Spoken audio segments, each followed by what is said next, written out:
Got a call last night from an old friend. Guys, we're just so thankful for you all tuning in and checking out this show. Absolutely. And whether you're watching us on a visual platform or streaming, listening, any of those types of things, we're rocking and rolling, man. We got this thing up, and we're getting elevated. Elevated to the backstage of the Opry. That's it. And I tell you, this was a fun episode, and we're going to go.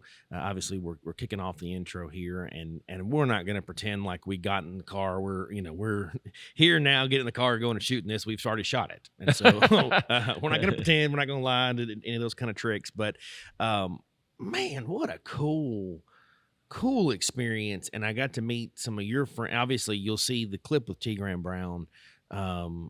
OT, man. For him to say what he says about you teaching him to pray. Oh, just a better way to pray. Yeah. Yeah, he was he was struggling with some things that we all struggle with, and I said, I can help you with that, T, because I can tell you right now that's coming from the other side. That ain't where we live. Mm-hmm. And it's that whole fear not thing. My mom said, son, it's in the Bible 365 times, one for every day of the year. Fear not, fear not, fear not, because the devil knows that's going to be the thing that's going to be most likely to take us down, is if he can instill some kind of fear, and fear doesn't come from the Lord. And so I just, T and I we're basically discussing things that happen to you as you get older in this business, and how it can, mess with your head a little bit, and your spirit if you allow that. And I said, dude, you all you got to do is come against him with the name of Jesus and rebuke him. And, as you're praying, you pray like you pray, but don't forget to include that, because it'll just, I said, he flees when you bring that name up. And we just talked about it for like an hour on the boat one night. And, I saw him like 2 days later on the boat, and he played out on the deck, and it was one of my favorite T. Graham Brown shows ever. I had so much fun, and he came over. He spotted me in the crowd, and he came over, and anyway, I'll ramble on about that, and it doesn't need to be that long. But anyway, T's just a dear, dear friend. I love him to death, and what a cool thing for him to come and do our show. Well, and that's the thing. You nailed it with the song title, "Sounds Like Life," because I was nervous as all get out, scared to death. Backstage of the Opry. That's a huge deal, man. Who gets to go back there, let alone record a podcast? So I've got all these notes, and I've known Rhonda Vincent for some time now and love her music. And, so I've got all these music notes in my mind, and songs and things and questions. And we didn't talk about music with any of them, really. Really. It was all stories, and it was all life, and it was all, how many times could we have passed an offer and played it? It was good stuff. Yes. And so, we will throw a music plug in right now, because I know that Rhonda and T. Graham both have new projects out. So go check that out. I'm sure we can post that on the... Rhonda's is this week. Yeah. Hers is releasing this week. She made a comment about that while we were there and talked about it a little bit. And it's a lot of those songs like, Country Roads and classic songs that they did bluegrass style. And it's going to be amazing. She played that one on the Opry that night. And my wife's from West Virginia, so I sent her a video. Yeah. And then, of course, RaeLynn and I got in there debating about Blake and his goofy hind end, and talking, about some of her songwriting experiences and what have you. So, just to have all three of those guys at the same Opry show, they all said yes to coming and doing this. Pfft, are you kidding? Yeah. I scoff. Yeah. I thought that was really cool, man. So, well, not to mention you did put on a show and made some pretty good music yourself that night. So that was pretty cool too. So it was a fun night. Had a little McDonald's backstage. Well, of course, the between meals of champions. Between meals of champions. I love it. So, all right, Mike, why don't you get the ball rolling, and let's go backstage to the Opry. Cool. All right, we are here at the Opry. Grand Ole. We are backstage at the Opry for... Getting it done, brother. An episode of the Darryl Worley podcast. Yeah. Sounds like life. Sounds like life. With Darryl and Travis. We've been joking, the logo's going to have, Sounds Like Life with Darryl Worley, and I think we're going to come with a crayon after and write my name. just something funny, just a little Absolutely. bit, because you got. Well, just I to want have you to some be fun. on there Well, yeah, for sure because that's awesome. Julianne and I talked quite a bit about how, man, I knew the day that we did our first kind of semi-impromptu interview over there on my farm on the tailgate that this is a cool thing that happens when we're just talking. And And here we are backstage at the Opry. Yeah. Going to share some stories. Got some special guests lined up, so they're going to come in and pop in at times. We'll do some different segments throughout because you do have to play. You got an audience full of people that came to. At some point, we'll have to go out there and do something. Did you see? We sent you a picture on the way in. We were coming into Nashville. I saw and it. there was a picture of you on a billboard. Bigger I said, than life. "Man, looky Much there." bigger than life. I sent it to Kimberly, and she had a fit. So, yeah, every now and then you catch it just right when you're rolling down Briley and you see yourself up there and you go, check that out. Check that guy out. It's an Elvis moment. So we thought it was cool when they brought us in. They said, we just assumed we were going to all have to pile in your actual dressing room, and they said we think it'd be neat for you to be in the Stars and Stripes room. Which And they let us how have it. Fitting is this? And they let us have it. Yeah, that was their Just idea. for the night. They said you can have this, and then they put us. We've got our own green room next door. That's for all the freaking bags awesome. and gear and all the because of course you got to pack all this in. I and mean, out that's and, cool, man. So, but they knew that that's a big part of your story, and one of the first stories that I'm going to go into because I've heard part of the story, but I don't think many people have. Arguably, one of your biggest songs, "Have You Forgotten," was iconically debuted here. And tell some of that story. Tell about how it kind of came out and took the radio by storm. It was technically at the Ryman. Right. The Grand Ole Opry at the Ryman, and so it was a really strange course of events, which is another reason why I know that it wasn't any accident. Yeah, and I mean, you know how I feel about stuff like that. And man, we'll talk more about this in the future. We'll do the Opry part of this right now, but this song wasn't just a blessing. right. It was very much a curse too, and people go, "What?" I heard this. This is a great story. We don't need to talk about that now because that No. goes a little bit more in depth. But the part about the Opry that's very unique is that, and I won't go too hard on my old manager, but Pete Fisher called us and said, will Darryl come out and do this Friday night at the Opry, which the cameras would be rolling, but not rolling for live TV. They just capture, footage. And we got out there, and I told Ted, my manager, I said, man, I got this new song. And I said, and I think it's really powerful. And I had been playing it all night long because we'd just written it like 2 days before. Yeah. And I said, I'm going to play this song to the band, and we're going to play it in the dressing room for Pete Fisher, who ran the Grand Ole Opry. And we may do it on this show tonight. And Ted was like, he didn't like it from the get-go. He was worried about maybe us botching it or missing a chord here and there. I said, Ted, it's live music on TV. It is. Right. I said, nobody ever goes out there and has a perfect show. So we went back and forth. And he really didn't want me to do it. Well, I played it for the guys, and they're like, oh, there ain't nothing to that. We ran it a couple times in the dressing room. They all went, we got it. And so Ted kept on, and I finally said, hey, I'm not talking about this anymore. I said, if you are like that, hell-bent on me not doing it, then you can go because we're doing it. Yeah.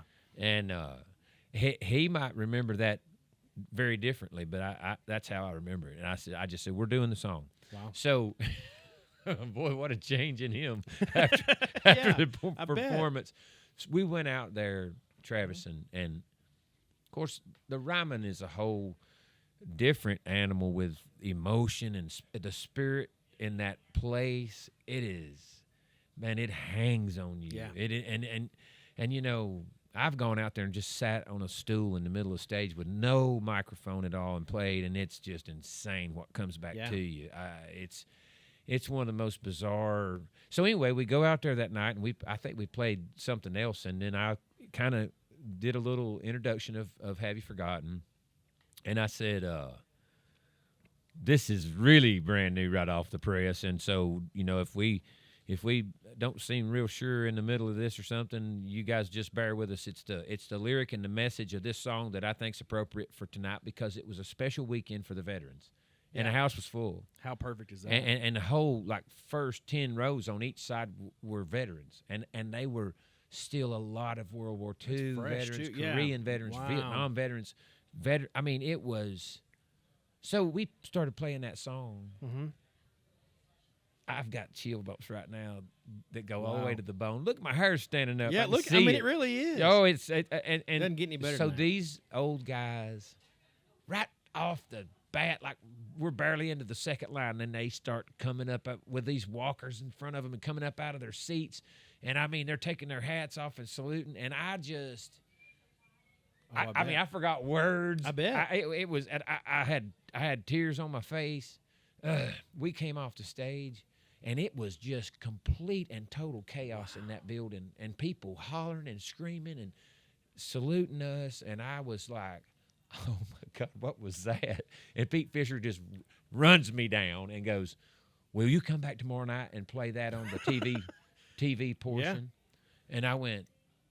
I'd never been asked to do the Opry twice in one weekend. I went, hell yeah, I'll be back. And so I said, what do you think about that, Ted? You know, and he's like, wow. And so we came back the next night, and you know, we were just hoping for a repeat, but it was 10 times more organic. It was 10 times. We were more relaxed.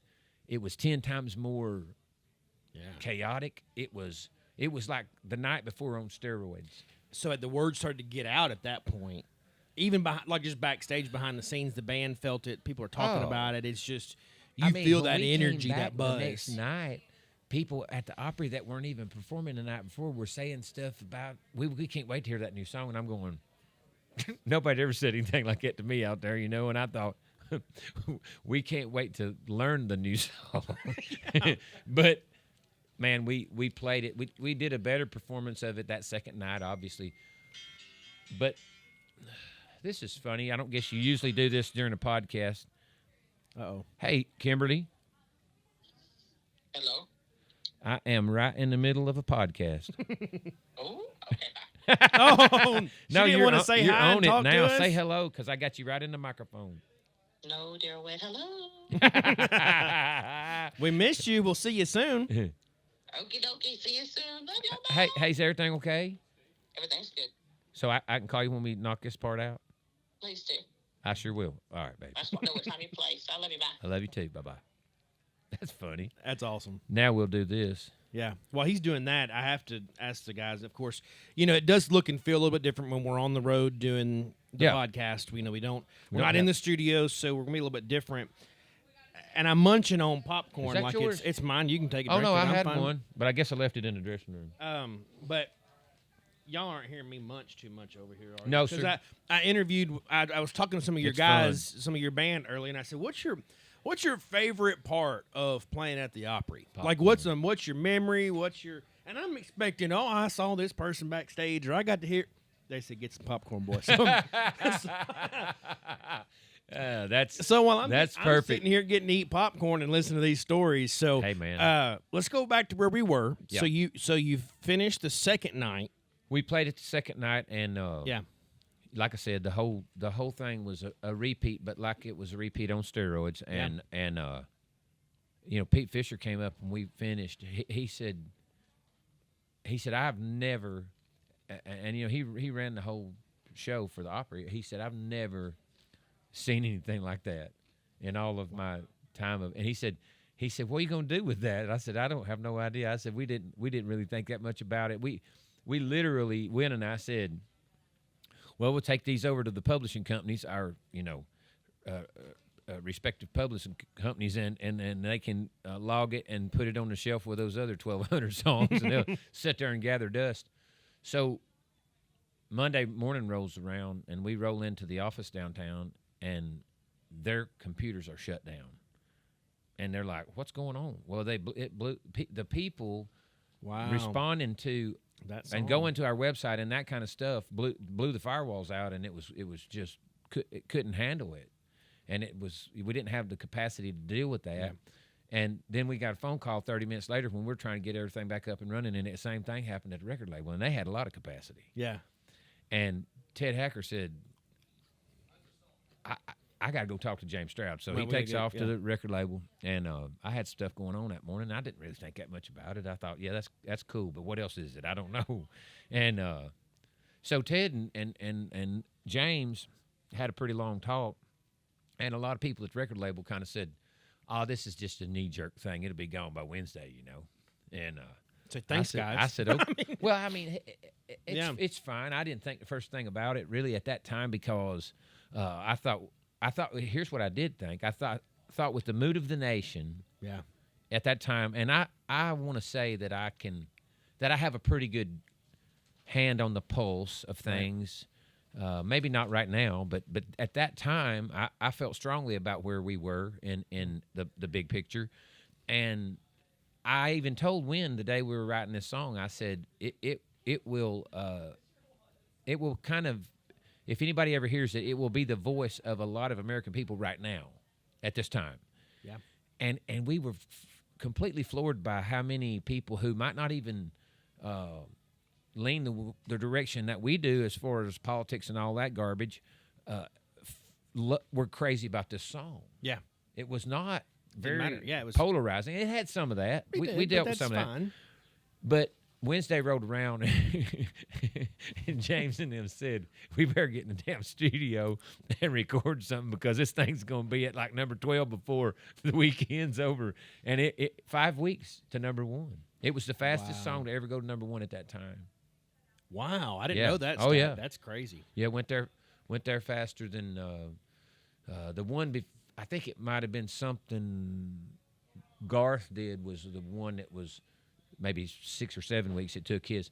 And then it stayed up there for 7 weeks in a row, and I think that might have set another record, but it got broken by Garth not too long after that. But so how long did it take y'all to cut it? I mean, did y'all just... Oh, when we finally got in the studio, because when you got in the studio, and then we just called all our guys that worked on my records at that time, and they blew up in there. And we, I asked James Stroud to play drums on it, which, I mean, I wouldn't. I never mind. I won't. So, okay, so was the song done? How much did I would be curious to go back and find that footage. That'd be something for us to pull up. Oh, the funny thing about it is it was like a 4.5 minute song. Right. Nobody would play that on radio. So how much? I wonder how much it changed. We didn't take anything out. We just rearranged it, and it worked perfectly. And so and it had a line that I sing live sometimes. It had a line in it that said, "Thanks to some sick bastard named Bin Laden, have you forgotten?" And, you know, of course, the record label went nuts over that and said, we got to change that so that radio will play the song. And so we wrote the line, we vowed to get the ones behind Bin Laden. Yeah. And that worked out fine. And, I mean, I would like to know, and I don't remember, I did at the time, how far the song went up the charts before we even had a recorded version out. With, you know, it was literally the people downloaded the song live version from the Opry archives that night and started sending it to their radio stations all over the nation. Wow. We had a song out called Family Tree that was doing great, and I felt so sorry for Darryl Scott and myself. I mean, we feel confident that would have been a big hit. It was doing great, and it was dead in the water like 2 days later. You didn't never hear it again. Wow. And Have You Forgotten was getting airplay like, I mean, they literally went the next day and coded the Opry version so we could keep up with the spins and make money off of it. Right. And money. Yeah, because you're not even set up for all that. Like, I mean, it's not a common thing. Like, it's not a common thing. Nobody knew what to do with it. We sure as hell didn't. That's all. See, this is why we're here. This is the story's just this story right here that we're talking about is why we're here. Right, it really is. I don't know that I would still be around to do a podcast if it wasn't for Have You Forgotten. But man alive, what a incredible! It was just a phenomenon, and they still happen. Yeah, you know, not to compare this song to that song, but Aaron Lewis had that big huge hit with Am I the Only One? A couple buddies of mine wrote that song, just called me and said, we need to get together and write another one for you, and we're going to do that soon. So you guys look out, because, I mean, we know how to we know how to formulate those songs and get people drawn in. And it may not be, I had one since, Have You Forgotten, that the DJs were calling me from all over the nation saying, this is driving more people crazy than Have You Forgotten did. And we're getting more calls at the station. He said, but this time it's really polarized. It was a song during Obama's early time called Keep the Change. Have you heard it? I was wondering if that's where you were going with that, because I've done some deep dives. It went crazy. Yeah. It went, and people were so excited and supportive, and people were so angry. Yeah. I mean, it was, and I went, bring it on. Yeah. And we just thought this is going to be it's going to explode, which it did for like 2 weeks. And then this is a really bizarre story. The powers out there in radio land, the corporate, gurus, just called the radio stations and said, if you play that song again, you're done. You're done. And I have emails from dozens of big time radio personalities saying, please, for God's sake, don't throw me under the bus, but here's what's happening. Because I was like, because you're calling your buddies, your friends. Yeah. Oh, yeah. Yeah, with big names, big people, like in L.A., out in Miami, you name it. And they're going, but censorship never happens. Well, you know what a lawyer told me? He said, keep all that stuff. Oh, he said, put that hard drive in the safe. Because he said, when you get to a point in your life where you just don't care, it doesn't matter to you anymore, he said, you can go retro with this and say, I'm suing somebody for that. I could go back and look at Have You Forgotten and say, well, I made this many $1 million with this song. We're going to sue you for that much over that one because you censored us, and that's illegal. That's what the lawyer said. Huh. He said, hang on to that stuff. It sounds like you're suing for damages there. I mean, it's absolutely a... Well, that and if us music guys were going to sue for damages, oh my God, it's all you'd end up doing. I just need to have like a whole house full of lawyers and just forget about touring, right?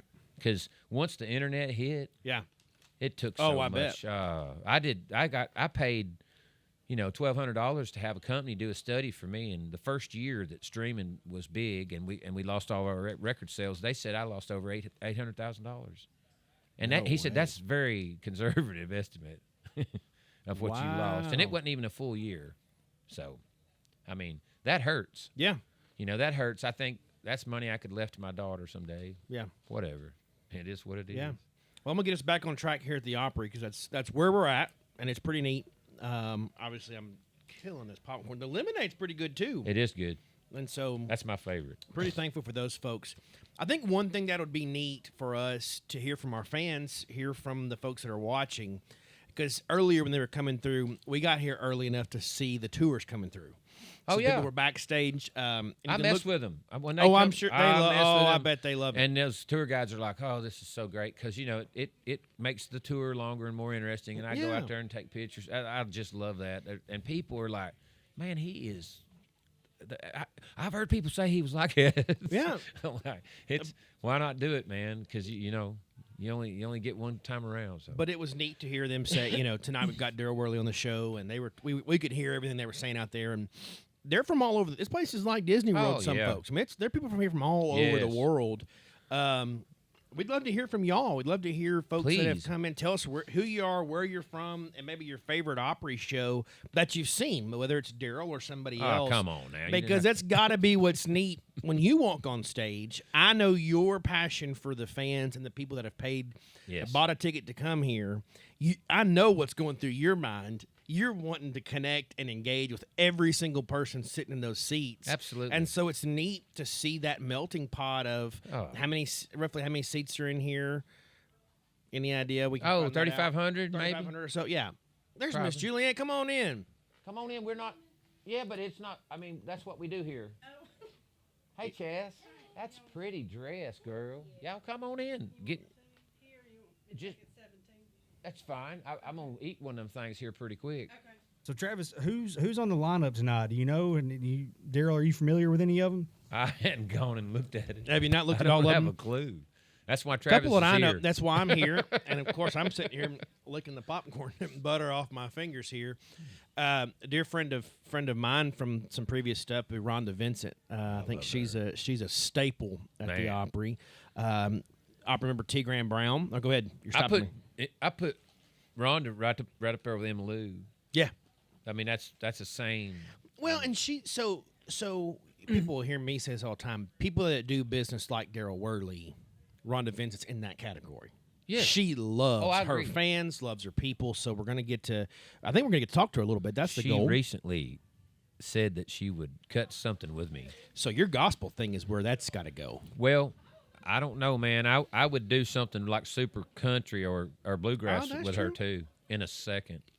If I can still get up there enough to. I was gonna say you gonna have to wear the tight jeans that day. Boy, let me tell you something. She just gives me chills. She's amazing, and her band is just. Oh. I mean, she's the queen of bluegrass for a reason. It's just yeah, radical. yeah. So that's fantastic. And then T. Graham Brown. Yes, sir. I mean, it's, Blue-eyed soul, baby. Come on, yeah, man. so- You have no idea how big a T. Graham Brown fan I am. Really? Oh, Well, I'm it's excited. ridiculous. All that, I came to Nashville. This was my idea. I came out of Muscle Shoals. I told some people I'm going to go to Nashville and I'm going to cut a bunch of funky stuff like Muscle Shoals stuff, and I put my twangy country voice on that. And I said that'll be different than anything anybody's ever done, except for maybe John Anderson did that a little bit. Yeah. And of course, I got up here and they go, "Oh my God, he can sing like Haggard. He can sing like Whitley." And I took off down that traditional country road because that's what I had always loved. Yeah. Until I got to Muscle Shoals and they started Just rock. Yeah. I got in that swampy. It was just, and so that's where Well, and everybody that's what's goes, gonna "Where's be- all that come from?" I said, "Well, church and Muscle Shoals." Yeah. That's going to be neat Yeah. to hear you do a little bit of all that. So RaeLynn is here. Yep. And so we're excited. She's going to be talking to us. We've got a couple of them coming on the show. Man, didn't she blow it up on The Voice? She did. I mean, just come on. the chops and the lyrics to her songs. Blake I'm heard it excited right off the bat, He didn't did. He did. So that was smooth. And so there's several more. So we're excited. That's pretty cool. Yeah, good. It's a good that's night. a pretty cool cast of characters to just right out of the box. We've got that kind of stuff happening on this podcast. You know what? I've been hearing some pretty incredible. I mean, that's one of my buddies right there. Him and his wife. That's Eric and Tammy. You Yeah. can stick your head in here. Don't be scared, man. That's what we Just do wave. around here. Say hi. I'm so glad y'all came. There's some friends of They're mine. wide, they're getting the lens out so they can see. You got to wave. You're on the podcast now. There y'all are. Yeah. So we're just starting this thing, but we're gonna find a place to stop. I'll be down there to room 17 in just a minute. Yep. All right, buddy. See y'all. Now I have to pick on you a little bit, and this is another reason why I'm a Darryl Worley fan and why I love you, because you're playing the Opry, which is, there's a lot of people that would die to play the Opry. You're right. And Julianne just came in with a sack full of McDonald's. Yep. And so you get ready to eat you a burger. I got to eat something. I'm starting. Like last night, by the time I got to my last song at the Whitley Memorial, Yeah. it was the only Darryl Worley song I played. I played "Don't Close Your Eyes," and I did "I Wonder Do You Think of Me," which is one of my favorite Keith Whitley songs. Yeah. And both of those went, decent. And then I couldn't sing a lick on because luck started kicking in, and I didn't realize when I went over there it was going to last so long. So I had not had anything to eat, and I had to call her, and I said, "You bring me a 2 cheeseburgers meal." Them There little you ones, go. 2 bites, and they'll be gone. Yeah. And we look forward to working with our friends McDonald's after this now as an advertiser. The Golden Arches. Because, the Golden Arches have made their way to the backstage at the Opry. So I feel like they got a little excess they could pitch over our way. I would think so. They Good serve merit. a few folks a day. Couple. So, but of course we've got to get off here because you do have to eat and you got to get on stage. I look at my watch here, this little pretty bracelet they gave me to make sure I don't get thrown out. They didn't give me one of those. They don't realize this little bracelet ain't going to do nothing for me. We'll go out on stage. I if we better want get to. me one of those so I don't I'm get pretty sure they thrown know out. who you are. I don't know. There's a lady up there a while ago told me, she was hugging my neck wanting a picture, but she said, "You don't look anything like you do. You look completely different in person." And I said, "What?" And she's talking about how she saw a picture of me with Leroy Parnell. Yeah. And back when me and Leroy were doing a lot of stuff together, I probably weighed about 25 pounds more than I do now, and it was solid muscle. Solid muscle, because I was yeah. working out like a fiend, and I was young and what's the word? Never mind. Yeah, so let's edit that. Here, let's get a filter moment. Well, for the Opry, we will. Yeah. So, all right, let's wrap it on that. All right, brother. All right, well, we are backstage here at the Opry, and we've got the queen of bluegrass herself, Man. Miss Rhonda Vincent. Hi there. What a treat. Thank you, Thank you so so much. much. Yeah, I mean, we're both just, We're both in awe. So I tell you, you And- got some brownie points because while you were singing Country Road, Take Me Home, he said, hey, somebody send a video. I need a video of this and send it clip to my wife. So I Oh, sent it to that's so Kimberly, and I mean, that sweet. just, man. I'm telling you right now, her mother was not healthy in her last few years, and so I had to move them down here so we could take Oh, care of really? them. Oh, wow. And she would cry about not being able to be in West Virginia when she would hear that song. Oh, man. And so Kimberly and Savannah, they just absolutely love it. I do it for them all the time, but not like you did. So I I'm so- had to follow her. you had to follow her, Let and me I tell mean, you what we're that's- talking about on the side of the stage. I said, so I went over where all the officials stand, and I said, I don't know about this lineup tonight. And they're like, what do you mean? I said, so whose idea was it for Darryl Worley to follow Rhonda Vincent? And they all laughed, and I went, no, seriously. I'd like to know. And then Yeah. I said, don't get me wrong. I know why I'm here. I know that y'all that happened, and they said, oh my God, who are we going to put after Rhonda? And they said, call Darryl Worley. And it was just as hard as I thought it would be. So. Oh. Well, I'm going to go ahead and speak this into being. We could sit here and talk for an hour, 2 hours about Rhonda Vincent, and you're just, I mean, your career is just phenomenal. Your band is obviously one of the best in the business. And I'm going to speak into being that we're going to actually have you come to our studio and do really? a full segment at some Oh, point. my Oh, we'd goodness. love I think that would be so a blast. We'd love awesome. that. Yeah. And You could and play get us you a guys to couple of- play a little bit That would be together fun, and yeah. get Now, all where that is on a the full. studio? So it's in Paris, Tennessee. Paris. Okay. Yeah, and so we're doing a bunch of gigs and different things together. So we'll make all that work. We can. Nice. It's It about would 2 be hours so- from here. so Yeah. sweet. That'd be cool. So what we're doing, kind of the theme of this show is talking about the Opry, and so you're the queen of the Opry too. I mean, it's just one of those things where I feel like every time I've been here, you're here. Tell us one of your favorite memories from the Opry. We'll start well, that's simple. easy. It's the night Jeannie Seeley walked over and said, "How would you like to be a Oh, member of the wow. Grand Ole Opry?" And I had, wow. because I grew up in a musical family, Right. Green Top, Missouri. 5 generations of our family. My daughter Sally, now the 6th generation. She is the first female lead in the United States Navy band Country Current. So she's making history and carrying on the family tradition. That's so amazing. we grew up listening to the Opry. It was a dream that I pretty much, been on the. I think I had been on the Opry 215 times that particular night, which was February 28th of 2020, and I had given up on that. I said, you know what? I'm just glad I get to play the Opry. Like me. And so, that's where I'm was at. it the same way? I haven't. I'm still not a member. You're not a member No, of the ma'am. Opry. And, Oh and my I goodness! bet you I've We been need to over work that many on times. that. But I am. My dad was responsible for this thinking. He said, Darryl, let me ask you a question, because I was poor mouthing about it one night, and I said, I just don't think I'm gonna go back out there and play anymore. And my dad goes, really? He goes, I can remember 25 years ago you saying you'd kill to go out there. Yeah. He said, how many people do you think feel that same way today that will never get to do it? I said, okay, Dad. That's right. You yes. win. I know win. where you're at. And he goes, Yeah. just shut up and go enjoy it when you get a chance to play, and don't ever worry about that again. I had somebody tell me the same thing. It's like, I don't think you're going to be a member. He said, if I were you, I wouldn't go back. I said, I'm just thrilled that I get to stand on the stage, that I get. And so that February 28th of 2020, Jeannie Seeley walks out after I sang. And I really, I said, when she said, how would you like to be a member of the Opry?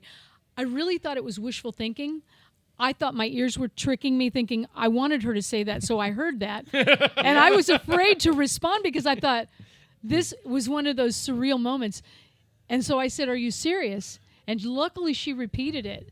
And she goes, what is your answer? And I'm like, yes, 100%. Thank you, Lord. That's If there was ever a moment when it's God gives you the desires of your heart, Come on. that's the Man, yeah. I that's get it. proof right Yeah. there. I totally get it. I mean, I'm telling you, it was such a huge deal for us growing up, and such a tradition. Just like you watched volunteer football, you turned the TV down and you turn the radio on with John Ward wide open. Yeah. That same kind of Oh, yeah. this Opry tradition. That's neat. I mean, I get it, and that is a God thing. It That's really a is. spiritual moment. It has to be. It's 24 years in June. I played the first time, Oh wow. and Jeannie Seeley was the first one to ever introduce me Oh, here. That's when that's you so- said that. I thought, oh wow. What a dear friend that she is, you know. I And she love wrote her. a song years ago called "I Miss Missouri" because I'm from Missouri. So, but the flood took all the lyrics away, and she invites me to be. We're dear friends now. She's told me things that she said you can't tell anyone this until I die. Didn't put it in the book. Yeah, put it in the Like your book. secret's safe with me, Jeannie. But anyway, she wrote this song, and so the lyrics started coming back to her.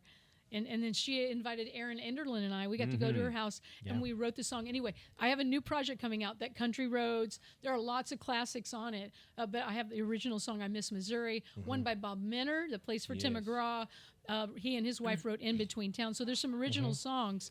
But I made a list. When it said Missouri, it's like, this is a destination. So I made a list of all these destination songs and come up with, I've Been Everywhere, How I Got to Memphis, all these amazing. love it. I mean, I didn't do those songs, but do you know, if you want to just entertain yourself one night, like on the bus or driving down the road, try to There's a list bunch all of of the them. destination songs. Anyway, we did the most unlikely. I did Margaritaville that Jeannie Seeley and Trisha Yearwood are singing on.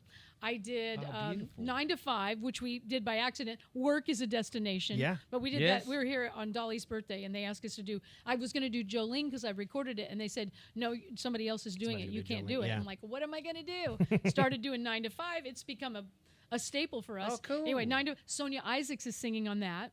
Oh yeah, we Man. Alison Krauss and I are singing. She's singing almost all the way through on a 7.5-minute version of Wagon Wheel. Wow.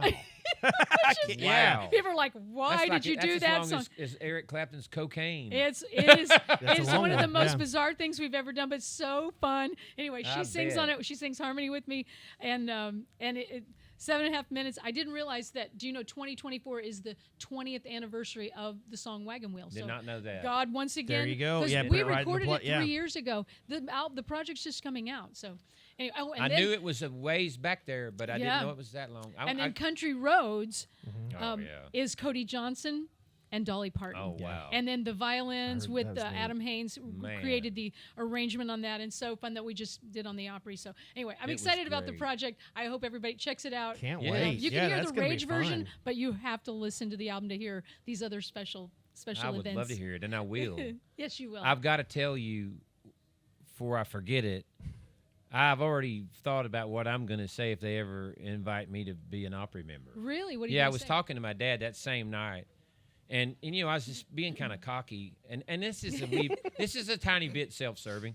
I said, he goes, I said, Dad, you know what I'm going to say if they come out there, if they ever come out there and slip up beside me and go, hey, would you like to be a member of the Opry? I'm just going to look at him and go, I thought I already was. I mean, I've been coming out here all this time. You know, that's what people told me. They said, we thought you were already a member. I get it I'm all like, the time. Oh, that's too funny. I get it all That the time. is way too funny. That's funny. Oh man, I can't wait to hear that stuff. It's gonna be good. It is gonna be good. Now, when did you say it's coming out? I It's might in have missed August. that. August Oh, so it's 2024. So. Oh, yeah. Yes. fun times. I That- really go ahead. enjoyed y'all's performance tonight. But I kind of grew up. I grew up on, at least those instruments. My grandfather was an incredible banjo player and guitar player. Oh, wow. My older brother's a phenomenal guitar player, and my grandfather, my older brother, and myself was our first family trio. And my Oh, grandpa that's said, I was like 5 years old when we started singing, and Uh-huh. and they always made me sing lead because I had a loud voice, and they're like, you're sing lead, and but my grandpa said you can't play in this band if you don't play an instrument, so he bought me a harmonica. That's how I learned to play harp, Oh, nice. and so that was Yeah. my first instrument. So My family, that's the same thing. It was my grandpa, my mom and dad, aunts, uncles, cousins, friends, and Yeah. we had a TV show because we were called the Sally Mountain Show.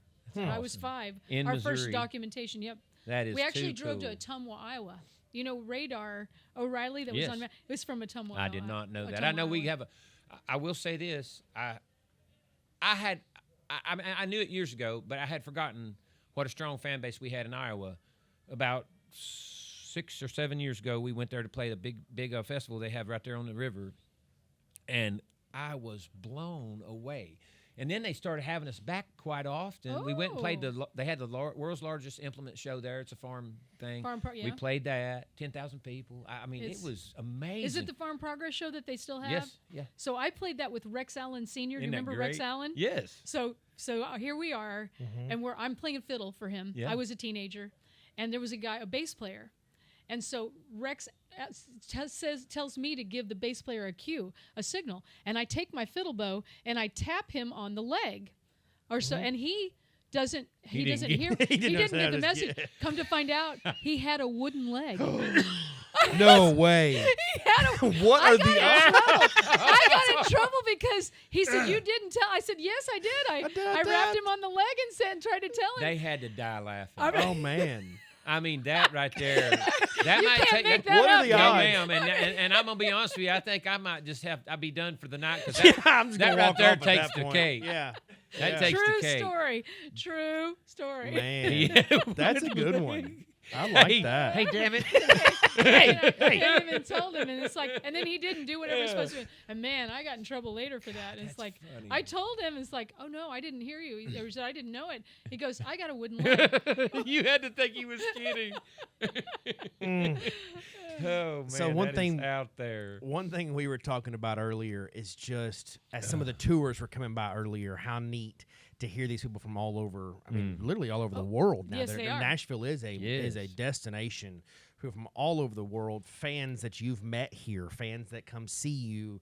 Talk to that. Talk to the fans that come and you know that you meet here at the Opry, and just the relationships. Because I see the comments on Facebook, and we see tell me about that relationship with them when you're either here seeing them, talking to them, or on social media and those types of things.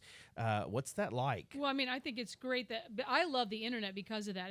The internet has got some evil things, but it also has some wonderful things. And Yeah. I love that we stay connected, that the music can Absolutely. go out to wherever it is in the world. And I love that our music translates to that.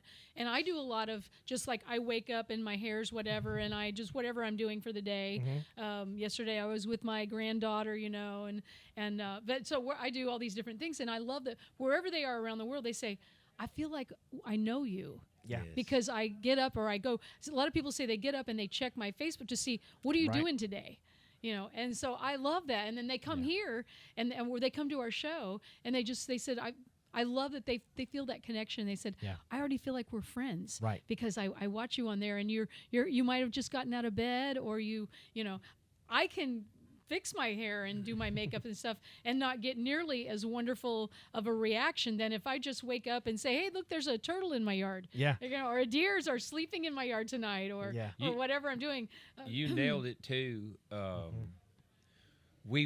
We had just eaten lunch recently, and we ran into our pastor, one of our pastors, and his wife, and we ended up having this conversation. You have to have more than one? Yes. Trust me, just ask these boys. Yeah, it takes a village. Okay. My wife said that about me a long time ago. She said it's a whole panel. It's wow. we have board members. I probably need that too. No, I do need that. So we ran into him, and we were having this conversation, and I went dark. The whole internet thing's been a thorn in my side for a little bit. Just some stuff, and there is some horrible dark stuff on the internet. There is. But I was going on and on about that, and my preacher goes, let's not concentrate on that. No. He said, because imagine the tool, how many people we can reach for Christ. And he started preaching to me right there, and I just went, I'm an idiot.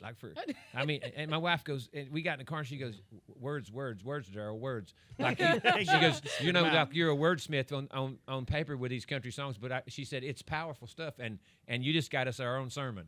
Yeah. And she said, he's right. It's just as much dark. There is more for the light. That's It's right. powerful, and so Yes. we have to take advantage of that. Yeah. Absolutely. Yep, I love that. It Yeah. is. Yeah, Well, you made me think of that. I thought, I shouldn't bring this up. But Should, but the yeah. thing about this podcast is that It's called Sounds Like Life with Darryl Worley and Oh, Travis. And of course, you know, the song, something my father used to say to us when we'd be procrastinating. But we all just sat down and said we want it to be the most real thing out there. Where people, where I open my book wide open, I could care less. I got nothing to hide. Yeah. And we just talk about the truth, and we talk about our faith. We talk about Amen. our family. we talk about our shortcomings a lot. Right. So I mean, it's it's good. with everybody. Yeah, So. it's part of it. Thank you so much. Yeah. Thank you. I know you've This got has been a Pleasure. treat. Yeah. My pleasure. This will make an Anytime. incredible episode. It's- We're going to have thank you. several Yeah. people that played tonight, and it was just sort of like an idea, and the Opry's been so cooperative. Aren't been they- great. Yes, Yeah. the They've been Opry's so great. They've been accommodating wonderful. And we'll And get together I'm and get you. I'm going to quit talking bad about them. You better. Yeah. That's what my daddy said. He said, shut up and go play. All right. Well, we are backstage at the Opry, and we are so thankful you joined us. Yes, We thank you for having absolutely me. are. Thank you for Yeah. doing this. I was watching when I saw yours and Blake's connection. Yeah. And I said, "Oh, God bless her." Blake and I have been close for a long, long time. Yeah, he's a hoot. He is such a hoot, and He's the best. I was just kidding. That was Oh, just, I definitely knew you were joking. yeah. That's He's I just love that such you a, didn't know though. That's pretty. he's such Keeping a you on your trip. toes, huh? Right. No, he is a trip. He's honestly like I feel like he's family to me at this point. I'm sure. I definitely did not expect to connect with him the way that I did on The Voice, and he is just, he's been with me through all of the ups and downs of this business. I think we all need those friends that Absolutely.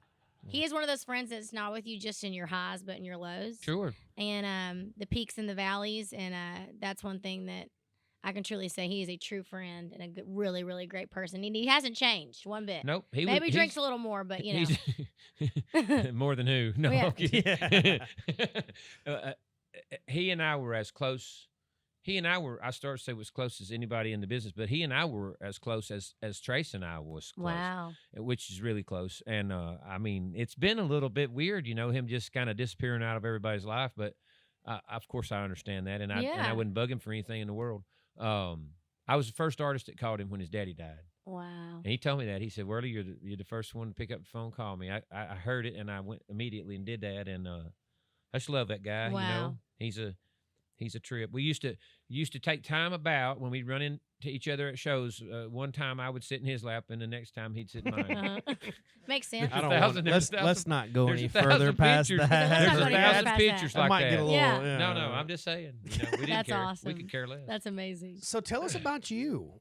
I Yes. mean, it's I tell you one thing I was joking with Worley about because he's got a 16-year-old daughter Savannah, and I've got Wow. an 8-year-old and a 5-year-old. So of course God Made Girls connects with us. So tell us about that song and just It's so funny because I've obviously been singing God Made Girls for 10 years now. I released it when I was 18. No, I was 20, but I wrote it when I was 18. And we know it takes forever for a song to come out after you write it. But I released it when I was 20, and I'm now 30, and I now have a daughter. It's so Okay. funny. When I found out I was pregnant, I was like, oh, I'm definitely having a boy. I'm like, We thought the why same thing. why would God give me a boy when I've literally been singing God Made Girls for, at this point, great 8 point. years? I love that. And then when I saw that I was having a girl, I was like, God, you're just so funny. And my daughter's now 2.5. But, I think it's one cool thing about God Made Girls is, like I said, I wrote it when I was 18. I wrote it with a girl named Nicole Gallion, who's a really big songwriter. She was, at the time, I was 18. She was 28. Then Lori McKenna was 38, and Liz Rose was 48. So we were all 10 years apart within a 40-year gap. And I think that God did that on purpose because you had 4 different women talking about their experience of what it was like to be a girl in this world.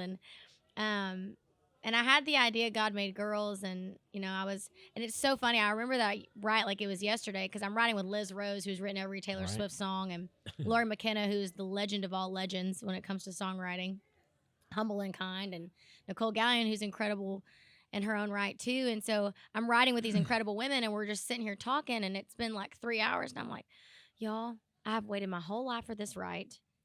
You guys need to shut up, and we need to write a song. And I'm thinking in my head, like, why the hell aren't we writing a song? And I got nervous. I was like, they're about to go to bed. They're about to say that they're tired, and I'm not going to get a song when I've been waiting for this song. But what I didn't realize is I was learning songwriting 101, which was conversation and talking and getting to know people. That's right. And that was one of the biggest lessons I learned in that write, because that's awesome. We ended up just talking about, I was talking about what it was like to be 18 in the business and coming off a show at a really young age. And, Liz Rose was talking about her experience as a woman songwriter and how it felt to have all these big hits with Taylor. And then you have Lauren McKenna talking about her experience. And then God Made Girls was born out of that conversation. Wow. And then when we started going through titles, and that right when that title came out, it was instant what the song was going to be. And we wrote that song in an hour. Wow. So it was happens a lot. And it happens all the time, but that's why that upfront connection time is so important. so important. Yes. Yeah. And getting to know, and two, writing where you're at. I think sometimes, when I was younger, I would always just like go into a writing session and be like, I want to write a song like this today. And it's like, no, it's cool to fill out the room and see what everybody's going through, because you never know when you can get a song that's really deep based on what somebody's experiencing that moment, because a song is a moment in time, and it's an experience. It's not the whole story. And so I think that's been another thing that this town's really taught me. But I don't like to write them any other way. Yeah. Now I have. Don't get me wrong.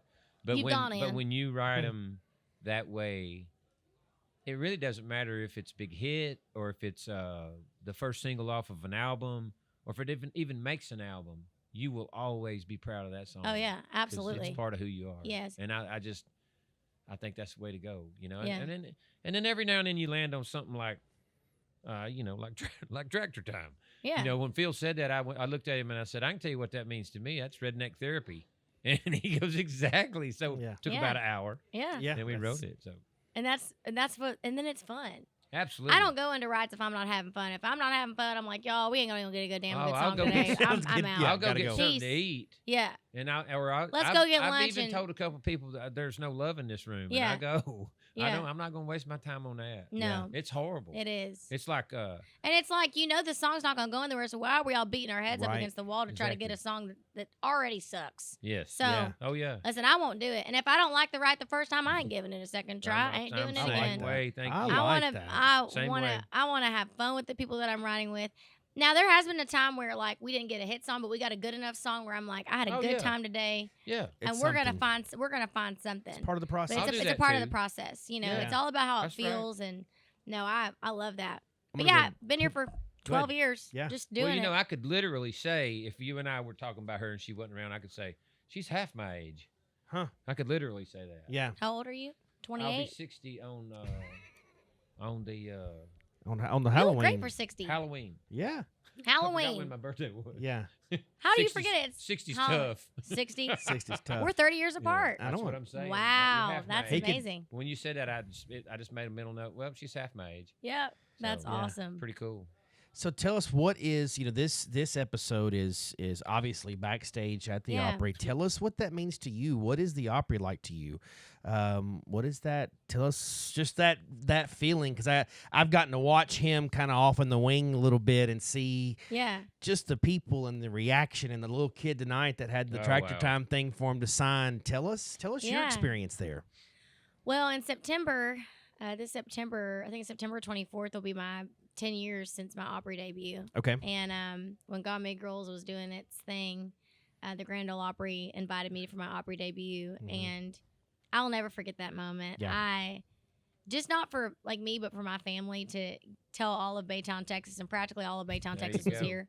They were all here. It's a proud moment. My dad is the biggest Grand Ole Opry fan. He listens to it every night, like that it's going. Yeah. And he went to the Louisiana Hayride as a There you kid, go. and he taught me so much about country music, and I just value him so much and his opinion. And so when I literally called my dad and told him I was singing at the Grand Ole Opry, his reaction was just like he bawled. It was like I had told him I was nominated for a Grammy, Yeah.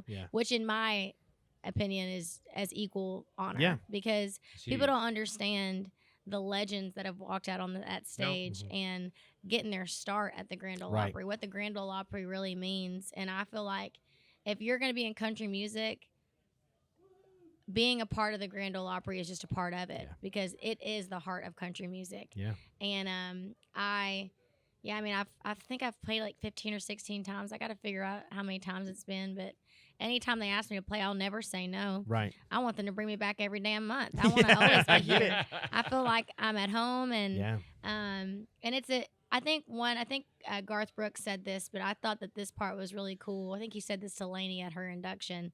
He said, when you're, we're talking about this with Blake, your highs, your lows, everything that you go through in this business, there's a lot of it. You'll Yeah. be on top for That's a couple years, and then everybody has a lot. We all, it's just the nature of the business. There's It always is. something new. There's always something. That's just the way it is. Feast or famine. Feast or famine. It truly is. I And know all about but it. Yeah. the Grand Ole Opry is always there. They're always true. a That's right. family. It's They're the always steady. a place you can play. Yeah. They're always a place that's going to have you. They bring fans from all over the world now. The way that it's become a place for people that don't know what Nashville is, the fact that they want to come here and experience Yes. country music, it's keeping what country music is alive.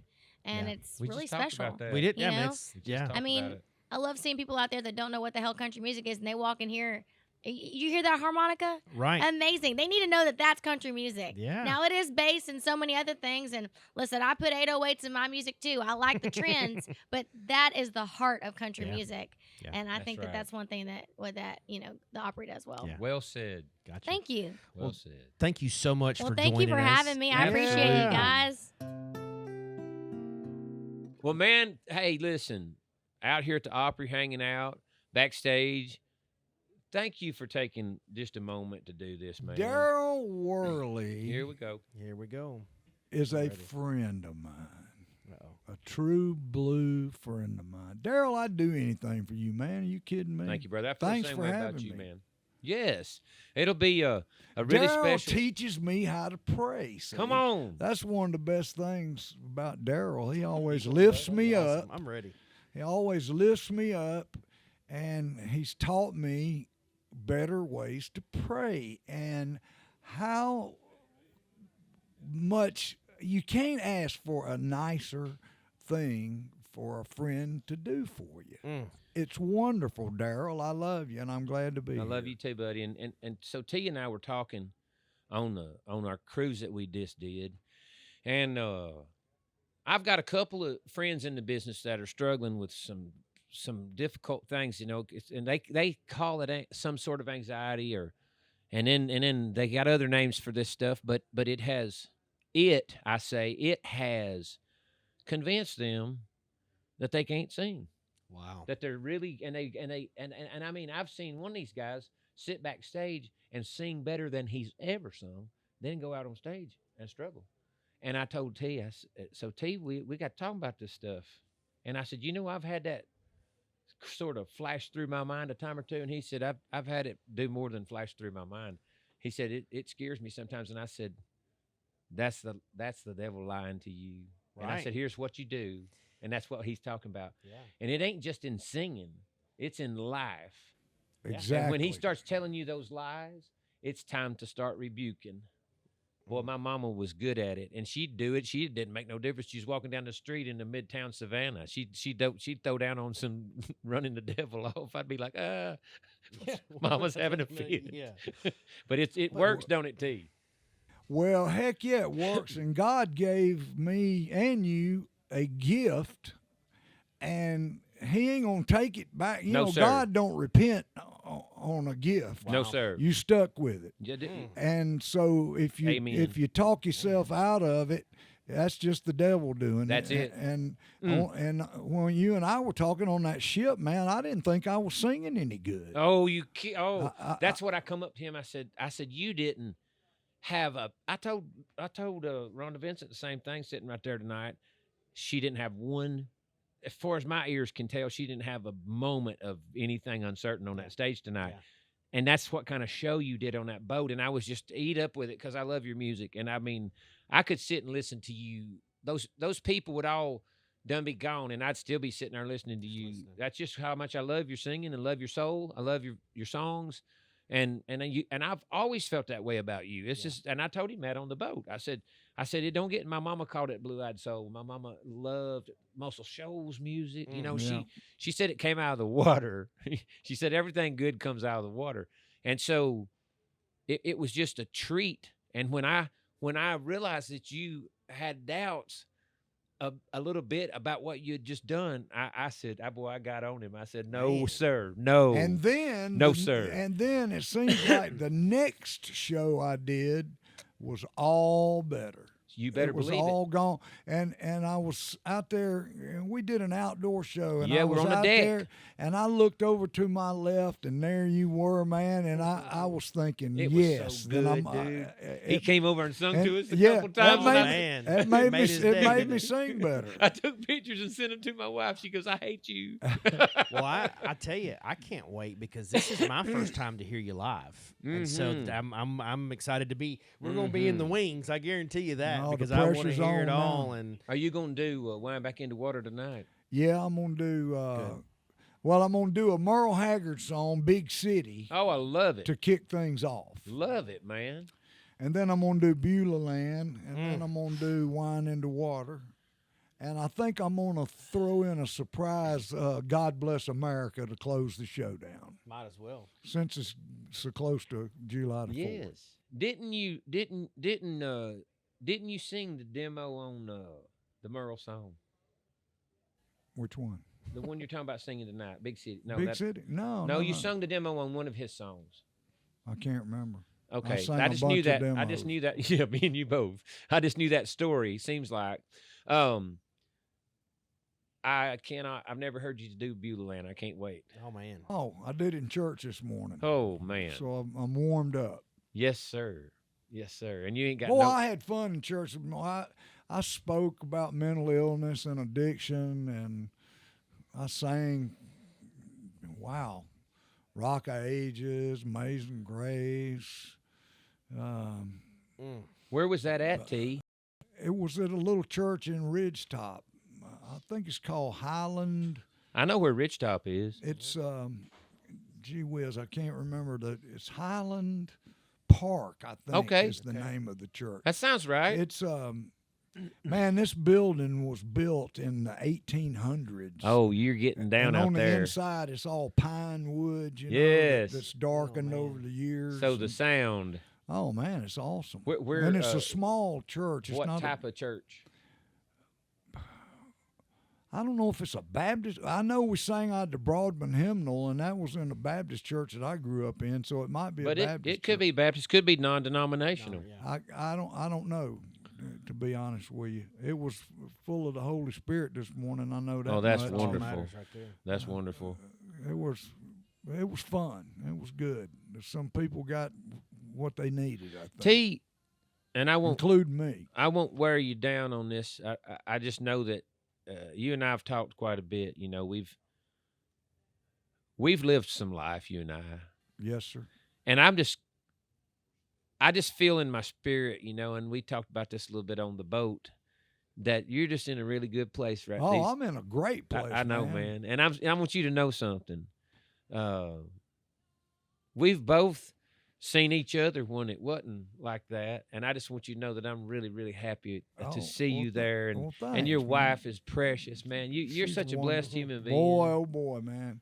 Whew. If it hadn't been for her, I'd be dead. She's a good one, man. I think God put us together. I hate that I put her through so many bad changes, but it's all better now, and that's behind you. and so it's all good, man. We're very happy. She's my best friend. Yes, sir. And she's got my back. Yes. It's wonderful. It's wonderful to have somebody in this world that you can depend on. Yes. And will tell you the truth. Yeah. Yeah. And has got your back. Yes. You know. You know, and also too, ain't gonna be your yes man. No, she ain't no yes man. I mean, Doesn't work that my way. wife. No, she Me and my ain't. wife was into it so bad this morning, brother. I ain't kidding you. And I got off the phone. I think she hung up on me. Mad. We was mad. And it was stupid. 9 times out of 10 it is. But I messed around in my room for about 2 or 3 minutes. And I picked the phone up and called her back. And I said, I love you and I'm sorry. And you're right.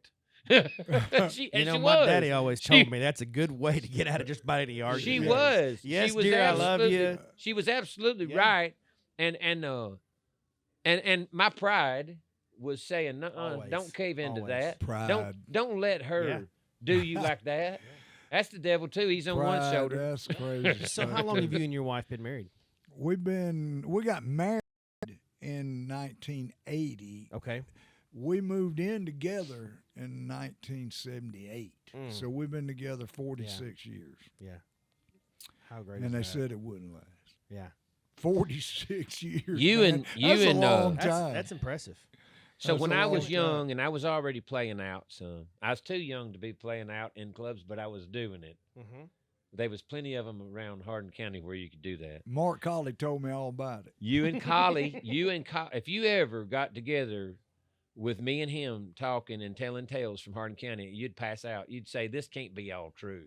And it is true. Those tales, I tell you what, I'm sure y'all got some wild tales, and you know who's going to have about the wildest and craziest stories is Billy Lawson. Oh, Billy's His family. These are the same stories. Yeah, I mean, It's the same people. Then I know It's the how same. crazy. I want to hear I'm telling more. you right now, Billy Lawson knows 90% of the stories that I would tell you, and I know all of his. And it is, we'll get together and It's people, actually unbelievable. listen, I would tell Steve Leslie, one of my dear co-writers, we wrote Second Wind together. He told me this. He said, so we had known each other for several years. He helped me write my whole first album, and we'd gotten to be really, really close.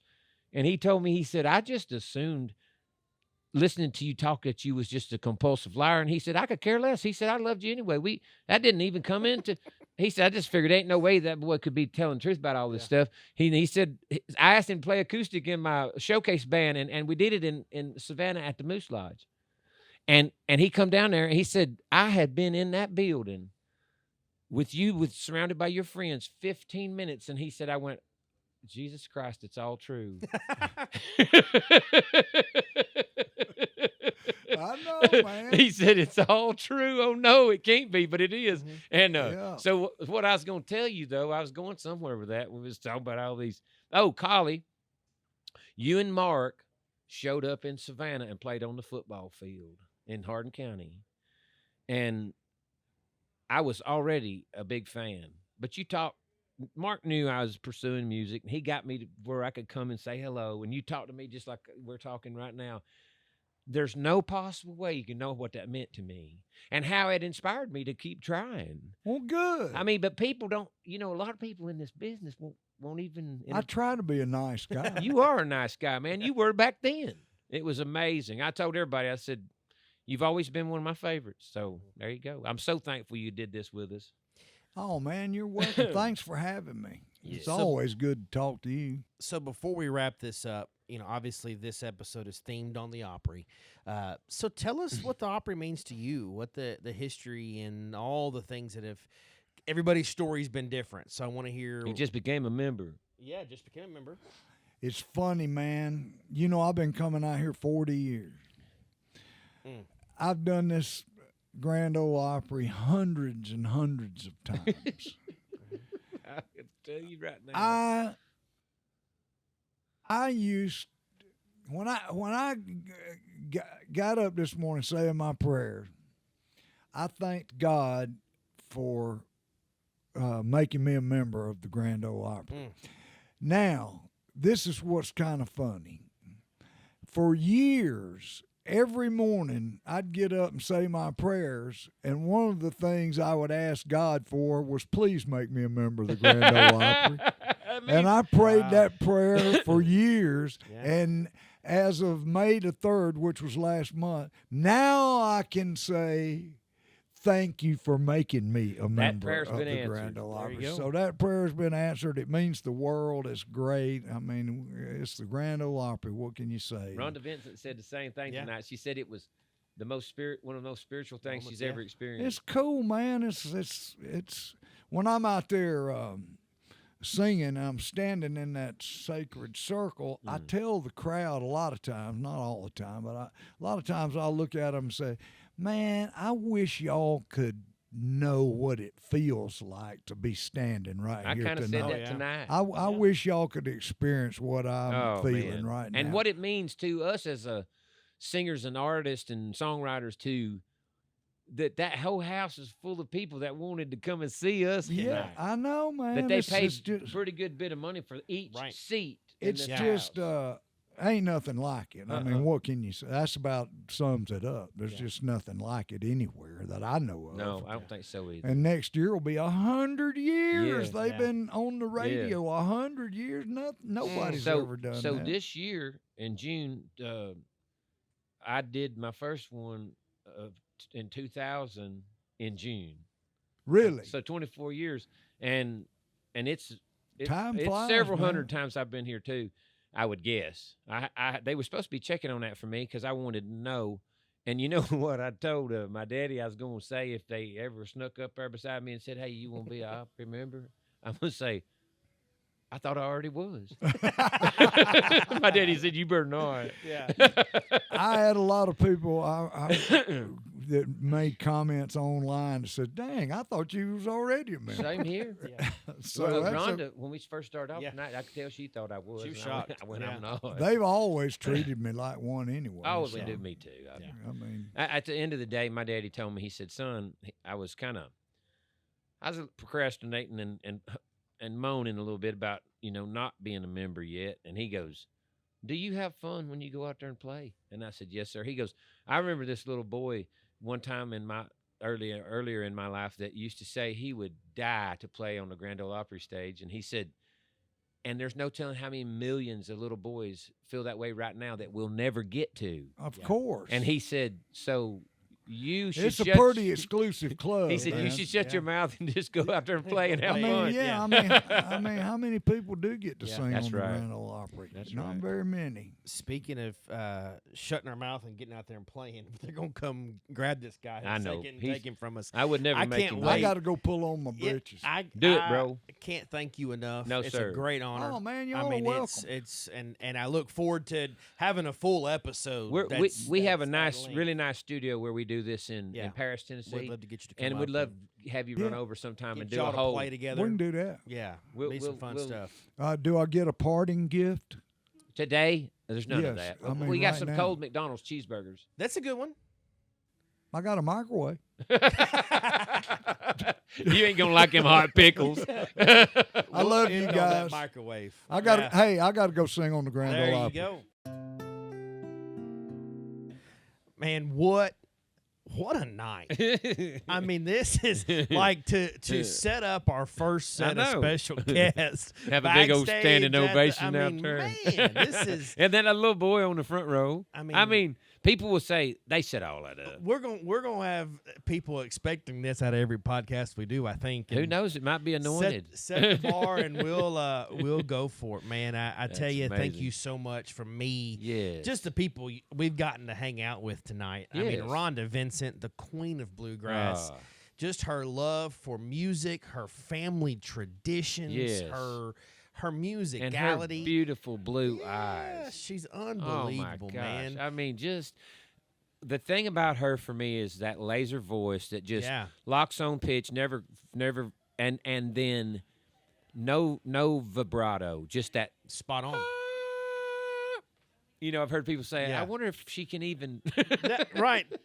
It's then- just radical, man. And so. then RaeLynn. I mean, Aw. you How can sweet just of her to come and feel do the this. energy, man. And just tell you, now here's something that I made in my mental notes that I'll need to put down before we leave here because I will forget them. Next time you do a songwriters get together thing like she was telling some great stories about, sure. I'm gonna be a fly on the wall. Come on. I'm gonna be back in. I won't even bring all the crew with me. That's but all right. I could just tell, and that's how the next generation of country music Sure. is gonna keep going That's because right. that was real. She Absolutely. knows what I've heard you talk about so much Right. with the song being real. Well, it was so cool that she was not at all reluctant to tell that story Yeah. and relate the fact that she was sort of gung-ho and in a hurry to get something done, and they knew. Yeah. They taught her that day that this is probably the most important part of what we're doing. Absolutely.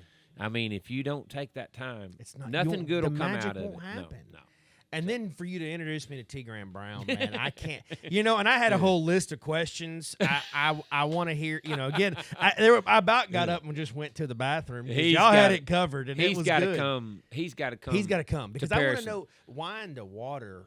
I played it for the guys in the car on the way up here, and just, man, that song's changed life. I want to hear the stories. It changed his life, and I'll tell you, I almost brought that up tonight, and I thought maybe not. That's maybe a whole different. That's maybe a whole on when we different- get him over, But I'm telling you, but you can't go nowhere with T that he ain't already been. He's so well seasoned and so happy to talk about, what he's walked through. I mean, and honestly, that's it's hard for people to understand, but that's the best part of your life because that's when God's making headway with you. Yeah. And so that's what that's all about. I'm excited once they get this up to hear the comments and to hear the feedback. Hopefully some of your fans made some new connections. Maybe some folks they didn't know about. Absolutely. Maybe this is our first episode. That's a good point. That's a good point. Then you'll never top it. Yeah, then we'll never top it. So we look forward to hearing feedback from you guys. Yeah, absolutely. And support the Opry because they've been fantastic to us. Lemonade was the lady's name that just took great care of us before we started. And so, again, we want to hear from you guys. We want to hear, subscribe, and do all those fun things. And we'll see y'all again soon. All right. Well, we hope you have enjoyed watching this sneak peek behind the backstage, and hopefully you got to meet some of Darryl's friends. And man, that's so cool. I mean, and looking back at this and seeing all those cool shots, and we wouldn't have got to do any of this without the Opry. So I want to be sure and throw out a big old special thank you to those guys. Not only were they cool with you guys and great to you guys, let us come in, gave us an extra dressing room, number 5, which is set up as the patriotic room, and they all know me, so we got to take advantage of that, and I love that. I love the fact that I roll up in there and they go, oh, he's the patriotic guy, put him in number 5, and they let y'all set up everything. We just had it. We were like rolling around back there like we owned a place. It was fun. Very cool. Thank you to the Opry for sure. Yeah. And thank you all for tuning in. Be sure to share this. That's the biggest thing you can do is comment, like, and share so that we can get the word out and get this podcast to as many people as possible. You will see links for those new projects we talked about with T. Graham and with Rhonda.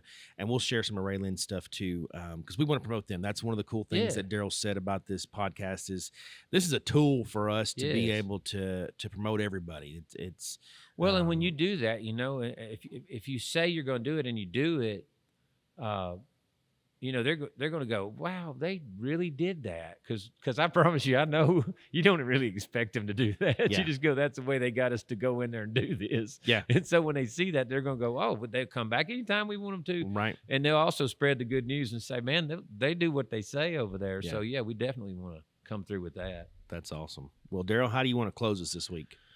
I'll tell you, let's go back to the way we were going to do it on the other one, and I won't mess it up this time. No, we're good. That's what happens. See, you're probably, some folks probably playing. Did you hear that kick drum? I heard that. Good little thump. I love that. I'm in control. As you can tell, we're having too much fun. But episode 2 is a wrap. Yeah. So how do you want to leave your fans? Is it a wrap? I think it's a wrap. How do I want to leave my fans? Healthy. And happy, and just saying thank you for joining us, going through these experiences, seeing the cool stuff that we get to film for you guys and share with you guys. This is cool. I'm happy we're doing it. Great idea, Travis. I don't know who came up with it, but I'm giving you credit. Hey, I like that. Thank y'all for coming and tuning in. Sounds Like Life with Darryl Worley is a Bluesfire Media production hosted by Darryl Worley and Travis McLeese, produced and edited by Mike Murphy and Sam Hudson, lighting by Micah Powell, set design by Sam Hudson, theme song Sounds Like Life to Me by Darryl Worley, executive producers Jeff Lemanowski and Julianne Drennan.